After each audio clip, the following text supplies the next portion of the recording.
दोस्तों, आज की कहानी है मायके से अंतिम विदाई। दोस्तों, कहानी शुरू करने से पहले अगर आपने हमारे चैनल को सब्सक्राइब नहीं किया है तो सब्सक्राइब कर लीजिए ताकि आपके पास पहुंचे हर नया वीडियो सबसे पहले। हर न्यूज़पेपर की आज एक ही हेडलाइन थी, मायके से अंतिम विदाई। रोहन पेपर उठाया तो हर एक याद का पन्ना आंखों के सामने खुलता जा रहा था। रोहन, मुझे प्लीज़ अपने घर वालों से दूर ले चलो। मैं बहुत परेशान हूँ। अब नहीं बर्दाश्त होगा मुझसे ये घुटन भरी जिंदगी। रोहन ने आंसू पोंछते हुए कहा, याद है राधिका, हर बार तुम यही कहती थी, मुझे काश मैंने सुना होता। राधिका यूसी में है और रोहन बाहर खड़ा है, और आज जब राधिका हॉस्पिटल में मौत और ज़िंदगी की लड़ाई लड़ रही है, तब रोहन को हर बात का याद आ रही है जो पिछले 2 सालों में हुई थी। रोहन की आंख से आंसू बह रहे थे। आज जब उसे याद आया कि राधिका ने कितनी बार बताया था उसको कि रोहन के माँ बाप उससे खुश नहीं हैं, जानता था रोहन भी कि राधिका पर बहुत अन्याय हो रहा है, लेकिन अपने माँ पापा का एक ही बेटा था तो वो खुद निर्णय नहीं ले पा रहा था। राधिका और रोहन ने प्रेम विवाह किया था और रोहन ने माँ पापा बहुत लालची थे। वो चाहते थे रोहन की शादी में मोटा दहेज लेना, लेकिन राधिका के पिताजी के पास इतना पैसा नहीं था और रोहन सिर्फ राधिका से ही शादी करना चाहता और इसीलिए दहेज के खिलाफ था। और बिना एक पैसे लिए रोहन ने अपने प्यार को अपनाया था। रोहन की जिद के आगे झुककर बिना राधिका से शादी तो रोहन के माँ बापा ने कर दी, लेकिन दहेज के लिए आए दिन राधिका को रुलाते थे। रोहन ऑफिस के काम से बाहर गया था। राधिका को उसके ससुराल वालों ने आज बहुत सुनाया, क्योंकि आज रोहन वहाँ नहीं था और मौके पर सौका मारते हुए आज सासू माँ ने ससुर जी ने उसको उसके परिवार को लेकर खूब गहरी सोटे सुनाई। और तो और सास ने आज बाल खींच कर कहा कि कौन सा काला जादू किया तूने मेरे बेटे पर। राधिका के घर का ये माहौल नहीं था, उसने कभी ऐसा नहीं देखा था।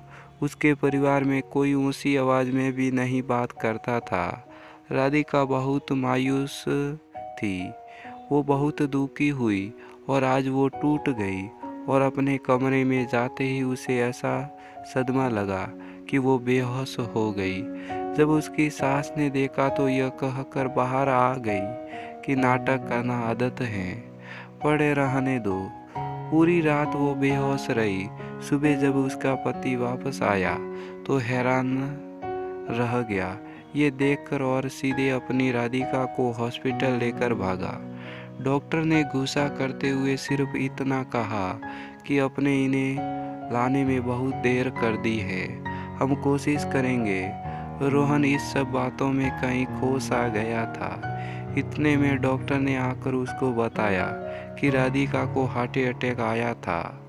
आपने लाने में देर कर दी, हम नहीं बचा पाए उन्हें। रोहन टूट सा गया कि जिसको उसने दिल जान से ज़्यादा सा, आज उसके लिए और उसके माँ बाप के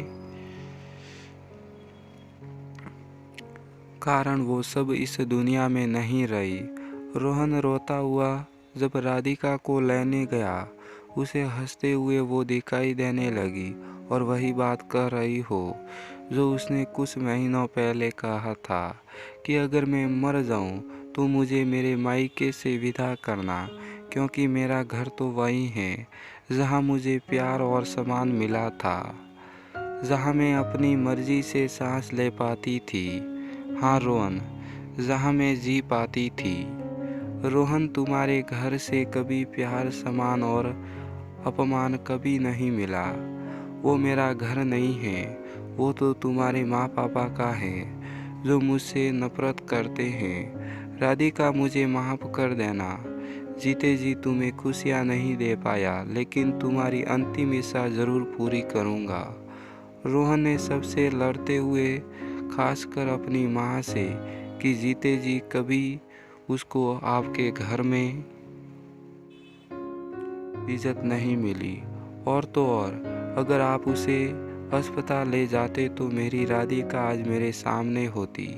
आज वो मेरे साथ नहीं है तो सिर्फ आपके कारण, इसीलिए मेरी राधिका की अंतिम विदाई सिर्फ उसके घर से ही होगी, ताकि वो सुकून से जा पाए और खुशी खुशी अलविदा कह पाए।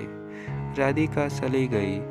आज हर न्यूज़पेपर में बस यही आया कि पति ने दी बीवी को अंतिम विदाई उसके मायके से। लेकिन आज रोहन को तसल्ली थी कि उसकी राधिका वहां से गई जहां उसे सिर्फ प्यार समान मिला था।